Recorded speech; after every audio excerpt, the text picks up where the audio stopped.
Assalamualaikum warahmatullahi wabarakatuh. Pada kesempatan kali ini saya akan mewawancarai Pak Andri Maulana. Baik, selamat pagi Bapak. Terima kasih sudah bersedia meluangkan waktu untuk wawancara ini. Menurut Bapak, apa kelebihan menjadi tenaga kerja pendidik seperti guru? Pertama, saya bisa berbagi pengetahuan, berbagi pengalaman dan banyak hal kepada siswa-siswi sekalian. Selain itu, yang jujur saya katakan, ketika saya mengajar, saya merasa awet muda, kayaknya yang dihadapi itu siswa. Dan tiap tahun itu ya siswanya beda-beda. Kalau ini lulus, datang baru lagi. Nah, itu yang merasa saya itu ya enak yang menjadi guru. Ya, saya bagusan. Kemudian saya juga merasa ini sebagai ladang amal ibadah bagi saya, apalagi ketika jadi guru itu ada satu hal yang bisa dijadikan motivasi, yaitu ilmu yang bermanfaat. Jika saya sudah menyampaikan ilmu itu, kemudian siswa menerapkannya dalam kehidupan sehari, kemudian dia menyampaikan lagi, dan itu kan jadi amal jariah saya. Lalu tantangan apa yang Bapak hadapi dalam pekerjaan sebagai guru? Nah, kalau itu tantangan ini saya anggap suka duka lah ya. Suka duka menjadi seorang guru. Sukanya itu ya ketika siswa itu mau mengikuti proses pembelajaran yang baik, kemudian siswa itu ya bisa diarahkan.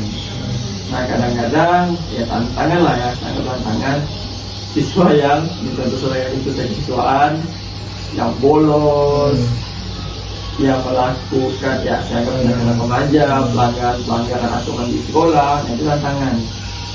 Di sisi lain juga saya anggap walaupun itu tantangan, ya menyenangkan bagi saya, karena itu adalah salah, diingatkan. Kemudian kalau mereka ada perubahan, itu alhamdulillah. Namun kalaupun tidak ada perubahan, kita sebagai guru harus tetap mengingatkan terus-menerus. Selanjutnya, apa saja syarat untuk bisa menjadi guru seperti Bapak? Kita harus melihat aturan tertinggi itu di kementerian. Syarat untuk jadi guru untuk saat ini yaitu pendidikan 1. Jadi itu syarat utamanya. Nah, kalau mau S1, ya S1-nya pun harus S1 pendidikan. Nah, kemudian untuk saat ini juga ditekankan setiap guru harus memiliki sertifikat guru. Nah, sertifikat guru itu didapatkan melalui kegiatan program profesi guru, itu untuk yang sudah bekerja. Namun yang belum atau yang baru lulus kuliah itu mereka akan mengikuti PPG. Terakhir ini Pak, adakah tips dari Bapak untuk teman-teman yang ingin menjadi guru di masa depan? Yang pertama, tipsnya kita harus senantiasa belajar mengikuti perkembangan zaman, jangan malas untuk belajar. Yang pertama. Yang kedua, jadi guru harus sabar, banyak sabarnya. Yang ketiga, jadi ikhlas, sabar barangnya kita, karena ya tidak selamanya menyenangkan. Ada juga saat-saatnya siswa itu nakal, bandel, itu harus sabar, ikhlas, nggak marah. Ya, banyak. Sekian wawancara hari ini. Assalamualaikum warahmatullahi wabarakatuh.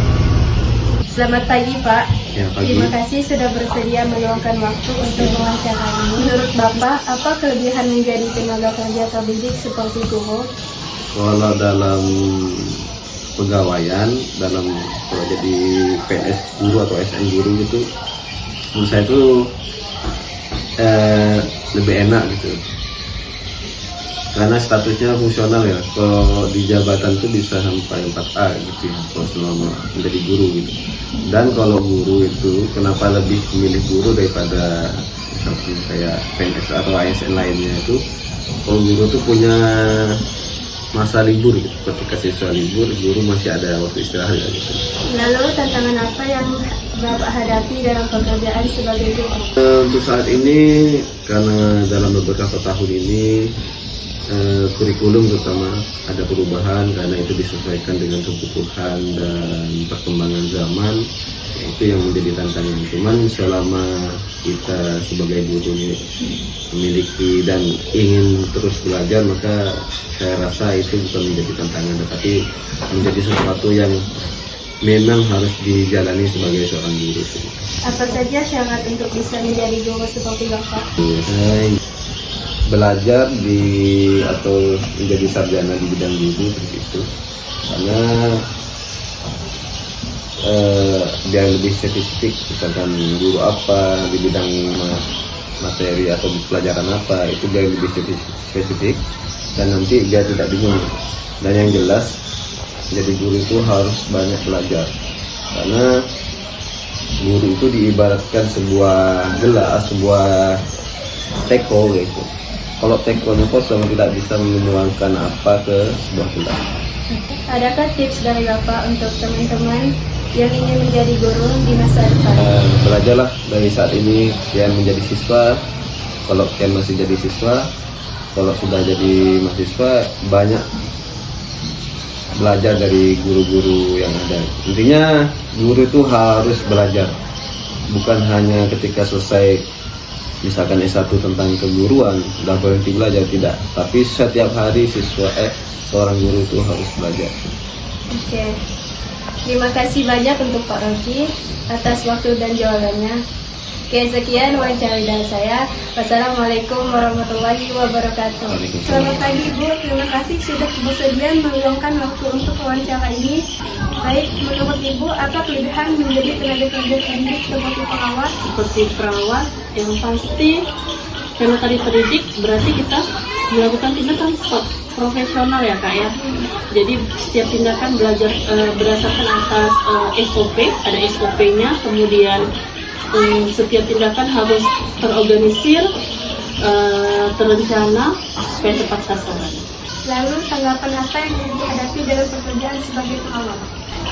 Tantangannya itu trik kita untuk menghadapi pasien, kemudian keluarga pasien, supaya setiap tindakan kita itu bisa dipahami dan bisa dimengerti oleh pasien dan keluarga pasien. Menurut Ibu, apa saja syarat untuk menjadi pengawas seperti Ibu? Sehat jasmani rohani yang pasti kan. Sehat jasmani rohani, karena yang bilang sehat jasmani rohani karena perawat itu dituntut untuk kerja 24 jam. Jadi harus punya fisik yang sehat. Kemudian rohani atau mental, perawat dituntut untuk lebih sabar untuk menghadapi pasien, karena dihadapi manusia ya, bermacam-macam perilaku, bermacam-macam pemikiran. Ada yang bisa terima tindakan kita, ada yang menolak. Jadi bagaimana kita untuk menghadapi itu semua? Balik lagi public speaking kita, supaya mereka bisa percaya, trust kepada setiap layanan yang kita berikan. Yang terakhir, apa tips dari Ibu untuk teman-teman yang ingin menjadi perawat di masa depan? Sekolah yang baik, kemudian tunjukkan rasa ikhlas, karena tadi Ibu bilang kerja perawat itu tidak mudah, kerjanya dituntut untuk 24 jam. Jadi ikhlas tunjukkan dari sekarang, karena tidak seindah yang kita bayangkan perawat itu dengan baju putihnya, tapi di lapangan usahakan untuk tetap ikhlas. Terima kasih banyak untuk Ibu atas waktu dan jawabannya.